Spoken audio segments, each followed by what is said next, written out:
दोस्तों, हमारी आज की कहानी है आत्मनिर्भर और आत्मसम्मान। बहुत हो गया तुम्हारे नखरे रुचि, अब तो जिद छोड़ दो। मैं इतना अच्छा कमा तो रहा हूँ, तुम नौकरी छोड़ क्यों नहीं देती? जब मैं ऑफिस से आता हूँ तो चाहता हूँ कि मेरी पत्नी मुझे घर पर मिले, मेरा इंतज़ार करते हुए मिले।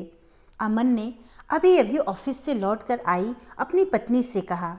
रुचि ने अलमारी से अपने कपड़े निकालते हुए कहा, अमन, मुझे भी आपका इंतज़ार करना अच्छा लगता है, लेकिन मेरे लिए अपना स्वाभिमान भी मायने रखता है। बिना आत्मसम्मान के मैं एक जिंदा लाश बन जाऊंगी। पर रुचि, तुम्हें किसकी कमी है? ऑफिस और घर दोनों के बीच तुम खुद भी तो सैंडविच बनकर रह रही हो। अभी कपड़े बदलकर फटाफट किचन में घुस जाओगी। तुम कितना थक जाती हो। अमन ने प्यार से कहा।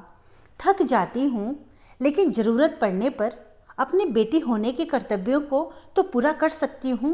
तुम चाहे कितनी ही दलीलें दो, मैं अपनी यह आज़ादी, आत्मनिर्भरता नहीं छोड़ूंगी। जानती हूँ कि तुम्हारी कमाई हमारे लिए पर्याप्त है, लेकिन अपने स्वाभिमान के लिए मैं ये नौकरी नहीं छोड़ूंगी। रुचि, तुम मेरी मम्मी की बातों को आज तक दिल से लगाए हुए बैठी हो। क्या हो गया जो उन्होंने इतना सा बोल दिया कि बहू मेरे बेटे की मेहनत की कमाई को फिजूल ही उड़ा रही है? अमन की बात सुनकर रुचि के तन बदन में आग सी लग गई। अमन ने कितनी आसानी से अपनी माँ की गलती पर पर्दा डाल दिया था।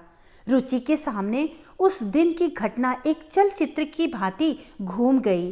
रुचि ने इंजीनियरिंग कर लिया था। नौकरी ढूंढती उससे पहले ही उसके लिए अमन का रिश्ता आ गया।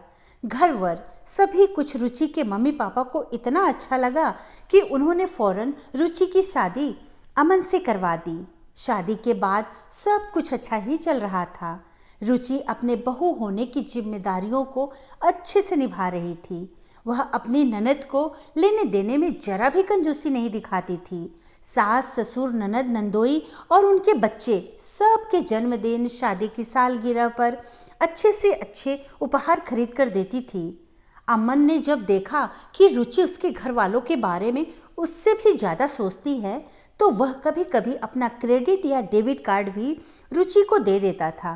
अक्सर रुचि शॉपिंग आदि करने के बाद वह कार्ड उसे लौटा ही देती थी।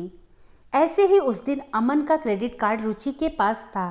रुचि के पापा को एकदम से हार्ट अटैक आ गया और उन्हें फौरन हॉस्पिटल में एडमिट कराना पड़ा। जैसे ही रुचि को पता चला, वह तुरंत भागकर हॉस्पिटल गई। उसके पापा ने हेल्थ पॉलिसी ले रखी थी, लेकिन हॉस्पिटल में तब एडमिशन और औपचारिकताओं के लिए कुछ रुपए जमा कराने जरूरी थे।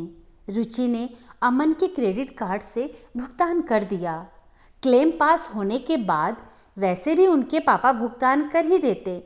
हम भारतीय स्वयं को कितना ही आधुनिक बोलें, लेकिन अभी भी शादीशुदा बेटी से किसी भी तरह की मदद लेना अपने संस्कारों और संस्कृति के विरुद्ध ही मानते हैं। एक हफ्ते बाद जब उसके पापा की स्थिति थोड़ी स्थिर हुई, तब रुचि अपने ससुराल लौट आई थी। रुचि और अमन जब अपने कमरे में बात कर रहे थे, तब वहाँ से गुजरती हुई सासू माँ ने यह सब सुन लिया कि रुचि ने अमन के कार्ड से हॉस्पिटल के बिल आदि भरे हैं।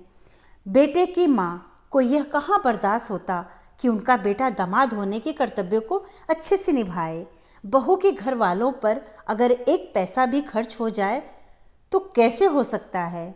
अमन की मम्मी भी इस सोच से अलग सोचने वाली नहीं थी। डिनर के दौरान अमन की मम्मी ने रुचि को कहा कि रुचि, अमन इतनी मेहनत इसलिए नहीं करता कि तुम उसकी गाढ़े पसीने की कमाई यूं ही लुटाती फिरो।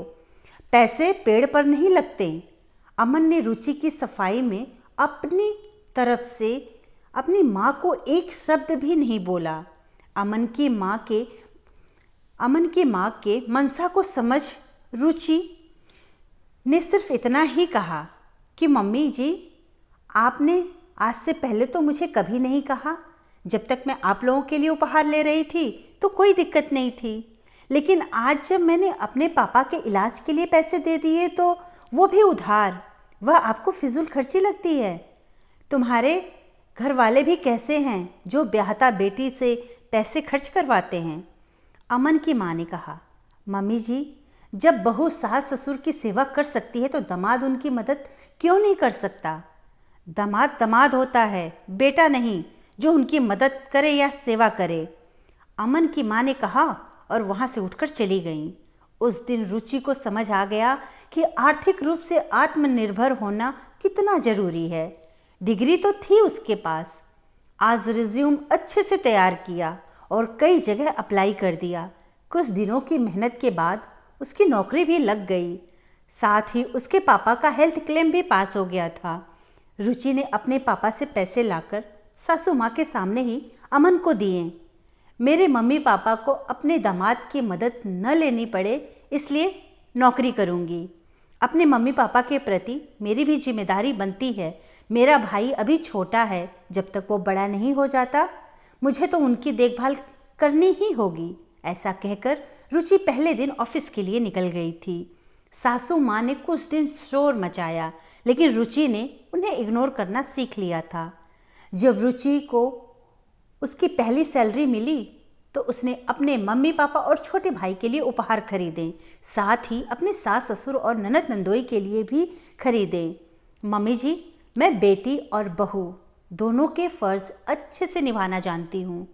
रुचि ने अपने इन शब्दों से सासू माँ को उपहार देने के साथ साथ आईना भी दिखा दिया था। आज अमन ने फिर वही पुराना राग अलापते हुए रुचि से कहना जारी रखा, नौकरी की क्या ज़रूरत है।